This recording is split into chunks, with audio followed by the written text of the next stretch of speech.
Okay. All right, we are recording. You can hear me just fine, right? Still. Yeah. Okay. All right. So, yeah, we're just gonna talk. This is the first podcast episode. Anyway, what is your name, sir? My name is Sumo. Uh huh. And where are you from? I'm from Myanmar.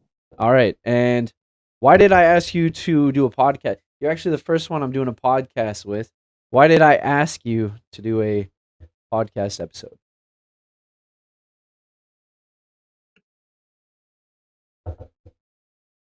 Because you think I'm lost my mind with creativity about creativity. I don't know how to as a beginner. I often find hard to create something new or something new story. I usually just write about my friends. Uh,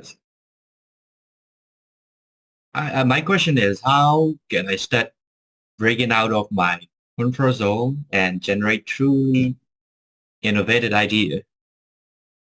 Hmm. Yeah. Well, so firstly, there were a couple things. Like you asked me about creativity, and then I was like, oh yeah, you know what? This is I've been wanting to do a podcast. I've been wanting to help people, try to help people. It's like why I got into teaching. Um, but because you were asking me about creativity, and I was like, let's make this an episode. But also before that, I saw we did an activity, and I saw you draw Batman, and I was like, I was blown away by how well you could draw. And then we yeah, I asked you to draw some other stuff, and I realized that you're an actual like true artist, and you're just like popping things out, like drawing in like a minute. You draw a really nice Batman, and for Thank you. somebody that's not good at drawing, like I'm okay at drawing, or I guess I used to be like okay at drawing state like objects like buildings or something like that. Not great by any means, but like draw a building, okay, it looks like a building. But when I would try to do draw any sort of people or organisms, it looks terrible. And so when I see somebody that is a true artist drawing, I'm envious of how good, like really good art looks. You know what I mean? Yeah. Yeah, so um you were asking me like how to be more creative, how to break out of how did you say it? Break out of I mean, how do you deal with creative blocks when you feel completely blank and have zero motivation to create anything? well, I think motivation's sort of a separate topic, I guess. I mean, motivation's always important. Like you should just be motivated just because like just feel good to be alive. So be motivated. I think a lot of motivation actually I don't know, there's maybe two places for motivation. One is like extreme anger or depression or something like that. And then there's also just like a love of life, like people who just absolutely love life and are just proud to wake up and be alive every day. And I suffered, I think it's normal younger people suffering from something like depression and things like that. Like I had similar experiences. And then I got older and now I'm just happy like every day I just feel happy to be alive and I enjoy life and I try not to be too stressed. But in terms of creativity, I think there's a lot of things you can do. Like I don't read scripts. Like I just wrote down a couple notes. Obviously people have pointed out we were just talking about TikTok brain, right? I don't so I think this has just gotten worse over time with technology. Technology in general. I remember my phone number from when I was a child, but I had for the longest time and even sometimes still now, I can't remember my current phone number. Just because it's like automatic. You just save your somebody's number in your phone. I still remember my grandma's phone number from when I was a kid. Because you actually had to use your brain. Like our brains are so powerful, but we're giving this power over to machines basically with the I don't know, the idea of convenience because we just don't want to do stuff. I read something or saw something recently where some kid, I think it was like within the past year or something, some kid had died in a car because the car seat, it was like an automatic car seat. So, you push the button and it'll fold or whatever on its own. And the kid got crushed by the car seat because it's one of those push and then it just folds. And I guess the mechanism to determine that something is there, don't continue closing, just wasn't functioning. And so the kid ended up getting killed. We rely way too much on machines and digital stuff, and I mean that's becoming more obvious like with AI. TikTok brain is a big problem, and I think short content in general, like I don't really like short content. I'm making some things for Instagram, but it's really because I want to promote the long form content that I'm doing. I think people really need to avoid not just TikTok, but all the short form content for one. TikTok, Instagram, all these like 30-second, minute long videos. You should really be diving deep into topics and exploring things. But you don't even have to watch videos.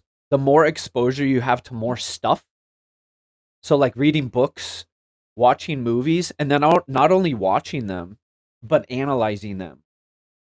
So watch a movie and you go back through it again and take note of stuff like the perspective of the camera. I took film analysis class a long time ago, and I can't remember all the names of the shots, but they have like long shots, wide angle shots, close ups, and then they got where you have the cameras above the character or whoever's speaking, so it makes them feel like weak or little or powerless, and then the cameras down like down here often below you can't see but like below looking up at the character, and that's usually like with the villain or sometimes the hero is empowered, so they feel they can conquer or they have power or control over the situation. The more you use your brain, the more creativity you'll have, and you need to get exposure to stuff. So start exploring stuff that you wouldn't normally explore. Go for a walk. Go on a walk to a place you've never been to or wouldn't normally go to. Watch movies from watch movies from countries you've never seen movies from. Like watch Russian movies or movies from Eastern Europe or South America or something like that. I think Hollywood's been kind of they haven't been putting out very good movies for a while. And then I watched Parasite and I was like, this is a really good movie. Why is this so good? And then I went back and I watched the first Ip Man. So I was like, well, how come I'd never seen this before? It was really unique. You want to get out of a formula. Like, if you stick with what you're used to, you don't expose yourself to new ideas. That's one of the reasons like people like to travel is you get to see a lot of different things. You need to be expressive. I want to hear what you have to say. Okay, you mentioned that smartphones or short form content. I mean, like TikToks, they're bad for our brain. And so, any other than walking or traveling, how can a young person build self-discipline to stay away from these and actual focus on their passion? One thing I would say would be that you need to set limits with your phone in general. You need to be able to set boundaries. If you can't do that, that's going to be hard to hard to fix to begin with. For example, don't use your phone when you wake up in the morning or before you sleep. You need to make the decision to not use your phone and stick with that. And don't let anybody persuade you to use your phone. There's an addiction. First, it starts with this swiping thing, that people, it's the movement of the thumb. Maybe you need to give your hands something else to do. So I pick up a pen and just start writing. Start with just writing. And you could write gibberish. You don't even have to be writing something. You could go back to reading books. You could do something physical, do some exercise, get down, do some push ups. Whatever you do, just don't pick up your phone and stick with that. Some people will say, like, for example, oh, but I need a phone because I have my alarm clock. Well, just go buy an alarm clock. You don't need your phone for an alarm clock. You don't need your phone as much as you think you do. I guess this ties into the one of the books I've been working on dealing with phone addiction. Like there are a lot of things you have to do, but you have to accept that you have an issue with the phone, and you just have to target that somewhere else. Exercise is a great way to do that, but there's a lot of stuff you could do. You could probably pick up a lot of new hobbies if you if you really tried. You could probably wait. One another thing you could do is get like a ukulele or something, and just put it where your phone would normally be, and just when you find yourself reaching for your phone, just pick up the ukulele instead, or a Rubik's cube or something. Just you need to fidget with something. I think you got to break the habit of just fidgeting and apply it to something else. I even thought about like origami, art. You could do basic art. Just go back to video games, get like a handheld system or something. I'm not necessarily. I don't know if that's the best thing because then you're swapping one screen for another. But video games are another topic. Actually, I think there's actually a lot of benefits to playing games. For example, the benefits of video games and then the cons and like what a lot of people talk about the waste, how video games are a waste of time. Whereas I see it as it's not video games as a whole. It's more like just games that basically don't end, like MOBAs, for example. You end these games that are round based games. You finish one match, you win or lose, you get back into another game. Yeah, I know what should instead of using phones or scrolling TikToks. But yeah, that's a great point. But many youth or teenagers, including myself, uh, I struggle to do that things regularly.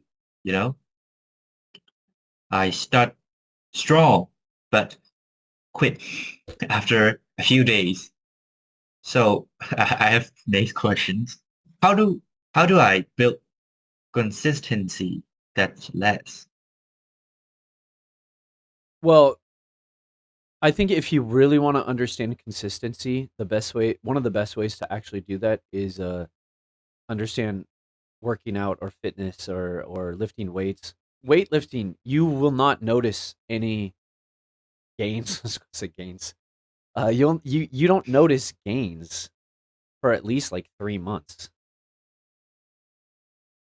and the first the first time you lift weights, you're going to lift too much, especially if you've never lifted before at all. And this applies to any kind of physical activity, even like swimming. If you've never swum before and you go swimming for the first time and you spend like an hour in the pool and like swimming, right? Or at least moving your arms, the next day you are going to be sore. And you might even be more sore 2 or 3 days later. Weightlifting is a great way to understand consistency. The first day is going to be very difficult. And then the first week is going to tell you, really, the first 2 weeks will tell you a lot.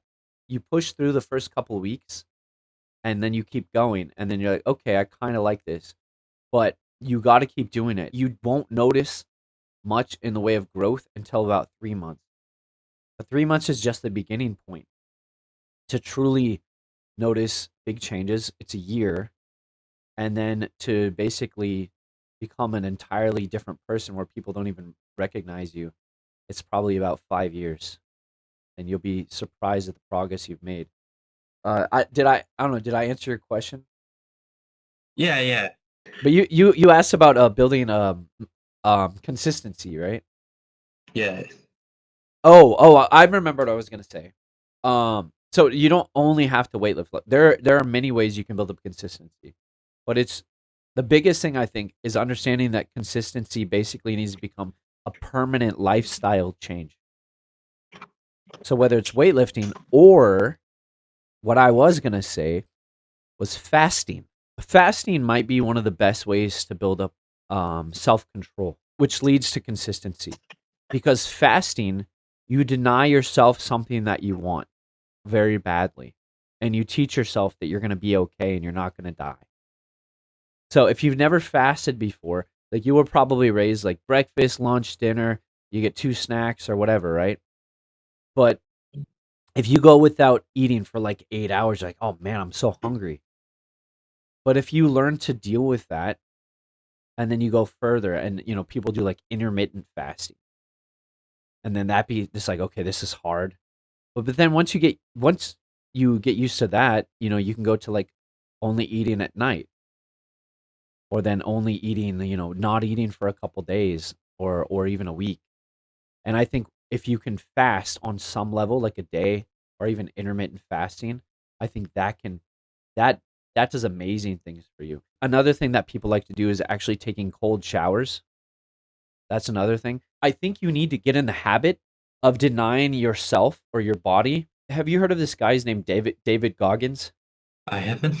David Goggins. He takes it a little bit too far actually, but his message is good.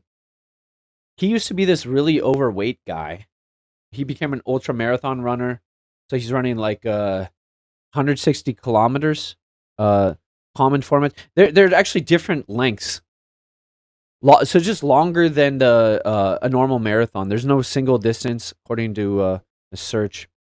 But these guys run for very long periods of time, like a full day or longer than a day. And some will finish in like 11 hours or something. So these guys are like running for like 11 hours, like the top guys.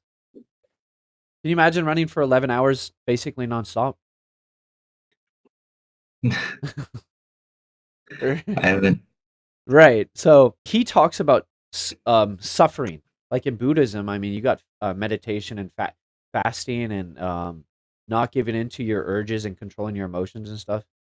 The same is true in other religions as well. It's really about controlling yourself and treating your body with respect and your mind with respect and not giving into urges of the body. So I think stuff like that can help a lot as well. Cold showers are actually really good. Like really cold showers, right? You're like you want to take a warm shower or like at least room temperature or hot shower, but then you're like, no, no, no, I'm gonna take a cold shower, and you let that cold water hit you, and you're cold for like 5 seconds or less, but it's very uncomfortable. And if you do that every day, because every day you're not gonna want to take a cold shower, but you make yourself take a cold shower, I think that helps a lot as well. You basically got to just get you got to be uncomfortable sometimes. And then I think when you get become okay with being uncomfortable, you you control your mind. You don't get emotional about things. Do you know stoicism? It No, I mean it's similar to like Buddhism. It's basically controlling your thoughts and not getting emotional about things, not getting upset and not letting things bother you. It's having total control of your own mind and thoughts. Does that help you? that's really helpful. Yeah, so Actually, so so be uncomfortable. Let yourself make it put yourself in situations, not dangerous situations. Like don't get chased by a dog or something, right? or something like that. Or don't walk down dangerous alleyways. Just make yourself uncomfortable and try new things. In terms of how to get sources of inspiration, I think you need to expose yourself to a lot. You need to steal ideas. Steal ideas and make them your own. If a really popular game comes out, you'll see for the next couple years or so and beyond that other games try to copy them on some level. Grand Theft Auto now is really popular, right? yeah, But it wasn't always. Like you had Grand Theft Auto 1 and 2, which I barely remember playing. But once Grand Theft Auto 3 came out, that was very popular. And that was the real beginning of the series or franchise. And from that point on, you started to see video games that were a lot like that. You'd have a little map with the radar and then these icons about, where things were. You were exploring this town or city, and there's these stories. There's a story, but there were all these side quests, stuff like that. You had some games that were already established or had already been released from one genre, but then in their sequels or with the sequels, they would change more to be like GTA 3 and going forward like Vice City and San Andreas. I think it was Sly Cooper, which you probably don't know, but Sly Cooper was a Sony brand. I think it was Sony. Sucker Punch Games published who used to be exclusively for Sony. I think they had. I think the first Sly was different if I remember right, but then they changed to be a bit more like Grand Theft Auto, and the same happened I think with Jack and Daxter. They did that as well in like Jack 2 and 3, if I'm not mistaken. Yeah, so you had like Mafia, Watch Dogs, True Crime. Well, Red Dead Redemption, but that doesn't. I don't know. It doesn't really count because it's also Rockstar. It's the same company. Oh, but you had other games like Spider Man. There have been a bunch of others. Batman Arkham Asylum and Arkham City. Really popular games. Clearly inspired by GTA. Basically the same type. Not cars, but it's the same thing. And that was all because of GTA. But GTA came from other sources as well. Like they took their ideas from other games as well. So you could probably go back to like Super Mario 64 or Ocarina of Time, which is Zelda, The Legend of Zelda Ocarina of Time. These were 3D games. But obviously like I don't know where exactly. I'd have to think and look back to like where exactly did GTA's ideas come from. It would have obviously started with a car and just driving around a city, but that wouldn't have been possible if it wasn't for like Mario 64, which was a really important game. Amazing game too, by the way. You ever play it? No, I haven't. That game is so good. That game, I remember when that launched and I played that at my friend's house. But I want to have like a back and I forth. I only have questions. You can ask me more questions.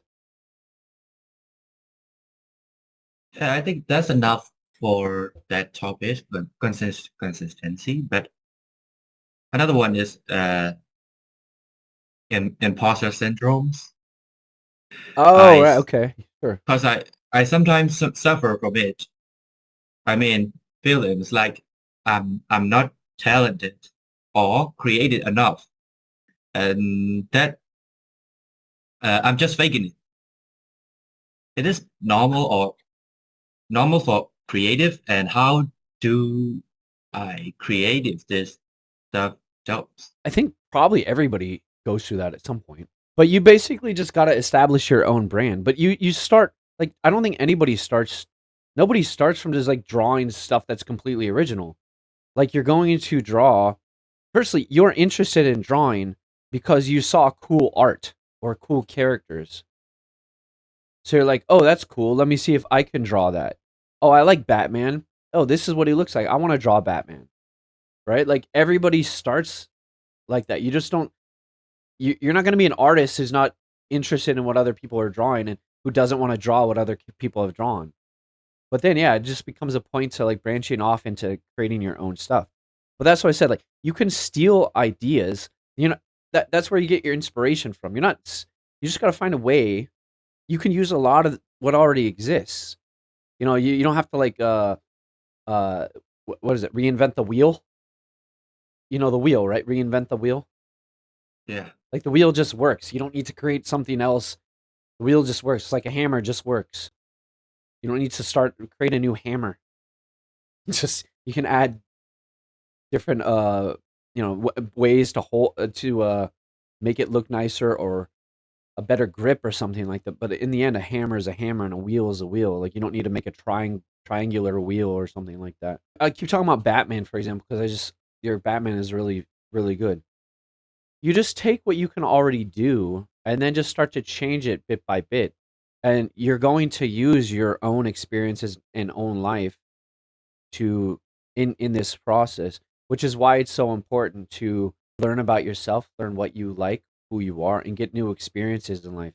And you're going to use people that you know from your own life. South Park, I ask you about South Park? yeah. Yeah, so what I don't know what you know about do you know about South Park? Like what it is and who created it? No, I don't know about it, Okay. but you told me once. Yeah, well we can talk a little bit about that. So, South Park was created by two guys.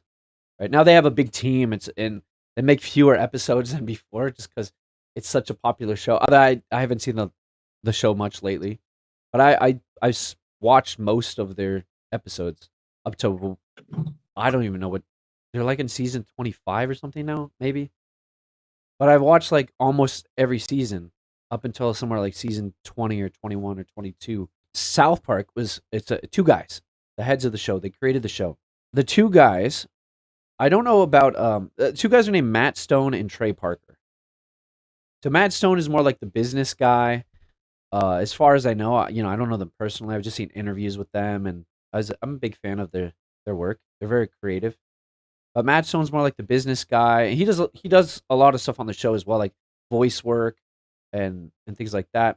One of the characters is comes from his his background, I guess. Kyle. Um, and then a lot of the other characters and everything, they all come from Trey Parker, who's like the creative guy on the show, right? He's Cartman, he's Stan, and I think Stan is supposed to be some. I think Stan and Eric are actually both him, two of the characters. So he put parts of himself into two separate characters. He's got Cartman is this like fat guy who's like very fat kid. It's kids, right? These characters are kids. And Cartman is this really loud, fat, obnoxious kid who's just mean and he's like a psychopath in some episodes.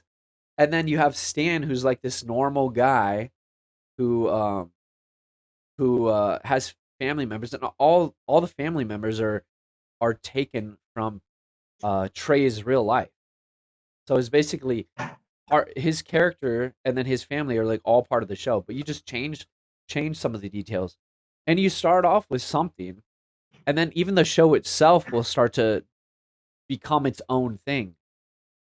You know what I mean? You're going to get inspiration from your own life. And you can take bits of that. Like you can take a day in your life and just you can exaggerate some of the details if necessary. Like let me ask you this.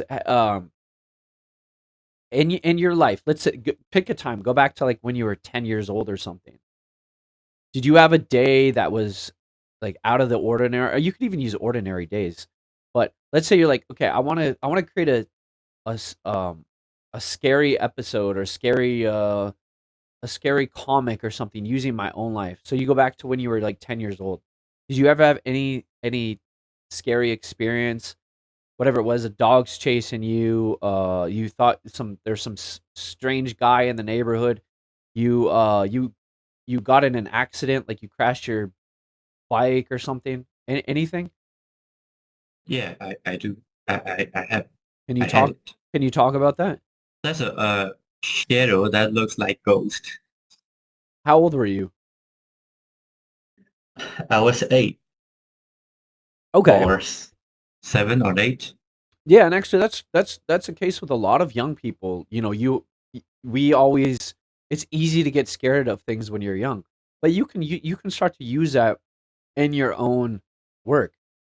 So just start to give the shadows life. You can even take like stories about from famous movies or something and just apply that to your shadow or this shadow from your past that you were scared of.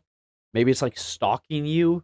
Maybe the shadow when you're 8, it's just imagine it's that thing from Final Destination. It's like death or whatever that is from Final Destination that's stalking you. And then you can start to exaggerate things from there.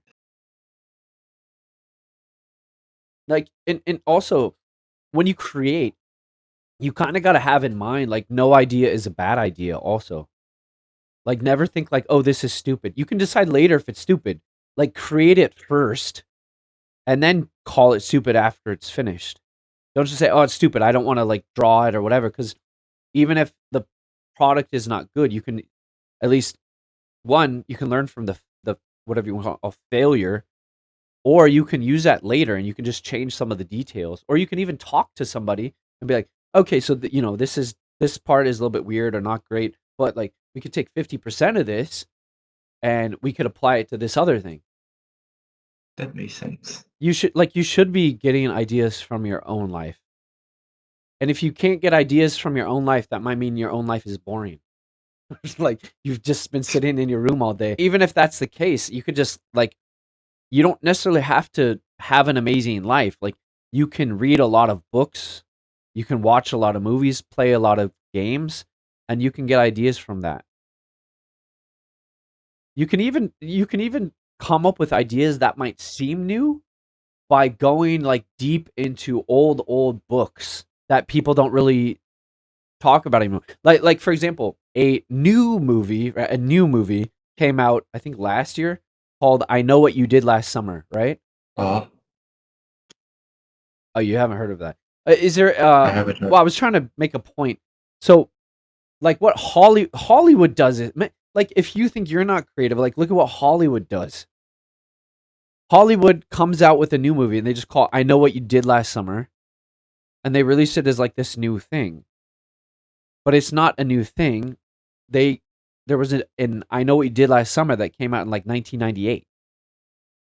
They just brought it to a modern audience and a lot of the younger people didn't even know that this same movie was made like 28 years ago or 27 years ago or however long it was. You just need to expose yourself to something different. Like if all you watch is Hollywood movies, all you're going to think about is how to make movies like Hollywood movies. But you'll notice if you look at Japanese anime or Japanese movies like Studio Ghibli, their movies are very different. And I used to not be a big fan of some of the Studio Ghibli movies because I thought like they just feel kind of like pointless. It's just like a random day in somebody's life and some kid's life. It's just like feels like a dream. But there's not. It's not formulaic so much like a typical Disney movie, which all they all follow kind of the same formula. You know, even like a Toy Story, which wasn't really originally just Pixar, which didn't used to be part of Disney. So you have like here's the hero, everybody likes him. He makes a friend. Some new guy comes, and then he becomes more popular, and now the hero is jealous. Now there's a fight. Or I don't know. They become friends, or they fight, and then they're not going to talk to each other, but now they got to save each other, and boom, happy ending. If you watch a Studio Ghibli movie, it's like it's just different. It's like you don't really know what's going to happen next. You know, there's so much different. Okay, I think that's okay. I only that's my last question. But that's enough for the teenagers. I think that's enough. But what is what's the most important piece of advice you would give to a teenager who wants to be creative but completely feel lost right now? I don't know about most important piece of advice, but I guess I could say that just be okay with it. Understand that it's normal to feel lost and confused. And then just yeah, don't get depressed about it and don't give up on what you want to do. I don't want to say like some people will say like just like for example like don't take a job to make money. Just chase your dreams and don't worry about money. I think that's stupid. Like you need to worry about money, but you should also not hate your job. Just know that it's normal to feel lost and understand that that's okay, but you just got to get out of it and don't worry so much about things cuz life gets better, but you have to want it to get better. You can't and you have to work to make it better. You can't just like hope like, "Oh, I hope my life gets better," or drown in your sorrow of like, "Oh, woe is me. My life sucks. I'm so sad." Why? It's okay to feel a little bit lost or weird or strange. You kind of just got to discover who you are and I don't think there's like one piece of advice that I would give. Just get new experiences, keep honing your craft and just see how you can apply your skills. Oh yeah, so you asked me about an imposter syndrome before. I think part of that also comes from like a lack of success too. I mean, at least some people have that, and they're like professionals, and they have they have that. They work for a company or they own a business or something, and they still have imposter syndrome. But for people who don't or who are just trying to get started, you don't really have an identity. You got to figure out your identity, who you are, and try to sell something. It doesn't even have to make money, but try to sell something and learn from your failures and gradually improve your product. I think you need to be able to you need to have goals in mind when you're creating stuff too. I think that's something that's really important. So don't just create stuff. I mean, you can create stuff for the sake of creating stuff and exploring and building, working on your own skills, but the goal should be to make something from it, like make a movie or make a story, and it doesn't have to sell, but you need to have something finished, and then you should, if you can sell it, that would be good. But like for in your case, you like to draw, but what are you drawing for? You said you were working on a comic or some type of story before, right? Yeah, Yeah, so that's good. And what do you want to do with that? I want to show my friends, and that's it. They like it. If they like it, that's it. I don't think you should just If they show. like, I don't think you should just show it to friends though. Why have you thought so you show me some comics? Can you hold them up because you have some comics, right? Can you just hold them up in front of the camera? not mine, No, just but I know they're not yours. Yeah, yeah. Can you just show some of those? So you got what is that? Superman, right? Yeah, so you got all these comics, right? What if in that stack of comics was your own comic? So you're holding up all these comics, right? yeah, What if on the top of that was your one of your own comics? I mean, right now you are working on a story, right? yeah. When I asked you to hold up those comics, you had like 8 comics or so, right? What if you had a ninth one and the ninth one is your comic that you've been working on? Oh, You're like, "Yo, look, check this out. This is my published comic that is now on sale at the bookstore and in Bangkok." Have you thought about like, "Hey, maybe I can sell a comic in the bookstore someday?" I haven't. You haven't even thought about that. Actually, I thought about that, but not. Oh, that can't be Why not? because I have only me. I, I have creative friends, but we just start walking. That's why. Yeah, but so okay. Firstly, I think you are creative. Secondly, do you think these people who are working on these comics, do you think they're just working on their own? You don't have to work on your own. Like, and even if you feel like you're not creative, you can work with people who are creative, who you would consider to be creative. And I think from there you could start to hone your creativity. There's no reason you can't work with other people. You're a good artist. You can bounce ideas off of each other. Sometimes people just need to work with other people. It's hard to work on your own, man. Not many people work on their own. They need, like, even people that are really talented, sometimes they just need somebody around to like bounce ideas off of or work on some of the other parts that they feel that they're weak in. You don't have to come up with everything. You're a very talented artist, right? So Thank you. so draw, right? Maybe you don't necessarily have to come up with original ideas. Maybe somebody else can. And then maybe as you start to do more and more work, you'll feel like you're more creative. Maybe not. But maybe you don't even need to be that guy who comes up with stories or original ideas. You work with somebody who's like, "Hey man, I got this idea." And you're like, "Oh, I know how to draw that. Let me just draw it." Bam. Check this out.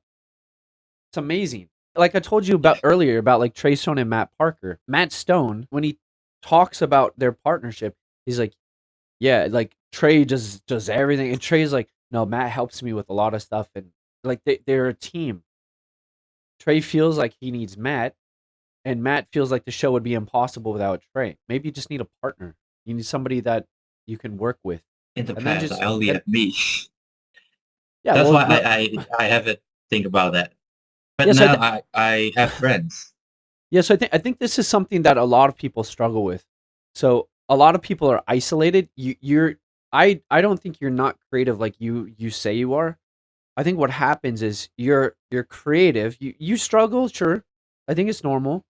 You're creative, but you spend a lot of time alone, and then you're drawing, and it's just like, oh, it's not so good. You get in your own head, and you start attacking yourself, and you start speaking badly of yourself, and you start to believe that you're not good. Whereas if you were working together with somebody, you'd be getting like, "Oh, dude, this is so good." And you're like, "Thanks, man. What do you have next? Oh, I got this great idea." And then you start drawing, and then you get this an energy from them, and it's like a positive feedback loop because they're gonna need you too. I told you before, I've been working on all these different projects, but I give up. I have a lack of focus, and I didn't really have that guy to bounce ideas off of or to work with. And there's all these projects that I'm working on. I come up with these ideas that I think in my head are good.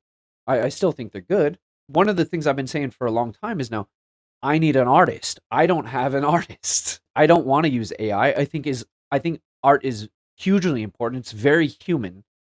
And I don't think AI can ever be artistic because art is an expression of human emotion and really what it is to be human, I think. And I don't believe that AI does that and it doesn't understand. And somebody like you, working with somebody like you would be really great for me. I feel like I would be able to actually finish a lot of the projects that I've just been. Man, I work on projects for months or years.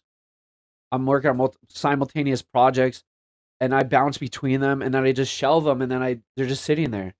And I was like, I need an artist and then I never get back to that thing. You know, like this is my life. It's how it's been. But I've started to teach myself to finish projects and adapt, and then you just gotta grind. Also, things suck sometimes, and that's okay. That's part of the appreciation of because whatever you get in the end, you will appreciate it. Now, imagine you're going through all this. Finally, you sell a book. You get your book published. It's at the bookstore. Some kids are going over and they're looking at it like, "Oh man, look at this. This is incredible. Wow. Sumo, who's Sumo? I want to know who that guy is." And then you're doing like meetings. You're doing like booking meet and greets or whatever. What do they call them? Like where you can meet the artist at Comic Con or something. You know that takes time. You got to be able to see long distance, take realistic steps to get to that point. And that's why I mentioned before working out, exercise, right? It helps you understand that when you're lifting weights, you're going to fail. You're probably going to get injured. You learn from your mistakes and you keep going, and over a long period of time you become what you want it to be. And you got to set goals. So, draw just to draw sometimes to improve your skills, but you need to have some end product in mind and a goal with the idea of like selling your product or something, trying to make money. It doesn't just have to be for money, right? You want people to see your work. The idea should be, I'm going to publish a comic. That should be one of your goals. I'm going to publish. So the thing you're working on right now, right? Your goal should be to finish that and actually get like a book cover and get it bound and see if you can approach a publisher to talk to them about it. You just got to keep going with it. I just think a lot of people they give up and they don't even think about that. Just like you, like, wait, I could get my book published and they could sell it at a bookstore. Where do you think books come from? It's just like from people like you. There's just people making like they have an idea and they just keep going with it. And then they're like, okay, well, how do I get it published? How do I do this? How do I do that? They go through all that, the whole process. You have the skill, you know. It's for sure you got the skill. I've seen your artwork. I think you just got to keep Thank you. going with it. Yeah. Anything else? It's almost an hour, man. I think that's enough for your advice. That's enough for a teenager, I think. Do you think I talk too much? I'm not. I don't know, Matt, because I could No, just talk and talk, and I feel like I want you to have the opportunity to speak as well and ask me your you questions or taught whatever. great. You taught really great. Okay, I hope so. You have any more questions? I think that's enough. You gotta have a vision. You gotta see like, okay, what's the end goal? What's the purpose of this? You want to be kind of realistic, but not too realistic. Like you gotta have some ambitions. This is a common expression, and other people have said this, but it's like aim for what is it? Shoot for the stars and land on the moon. I actually like the idea of shoot for the stars and land on Mars because it rhymes. I think I came up with that one. Shoot for the stars and land on Mars. It's better. But anyway, shoot for the stars and land on the moon. It's like the stars are so far away, but if you have a goal like shooting for one star, you might not get to that point, or maybe you do, but let's say you don't. You've still gotten somewhere. You've still gotten really far because the moon is still far away. If you want to sell your book in a bookstore, don't think it's ridiculous. Just think like, okay, I've never done that before. It sounds like way out there, but okay, let me think. If I were to do that, how would I get to that point? Let's say your first book, you don't even get to that, but maybe some small bookstore will take it, or maybe you publish it online or something like that. I don't know, man, but I mean that could happen. Maybe you do get it published at the bookstore, but you should have like I think you need to have a big goal in mind, and then you take steps to get to that point. How does that sound? Good. That sounds really great.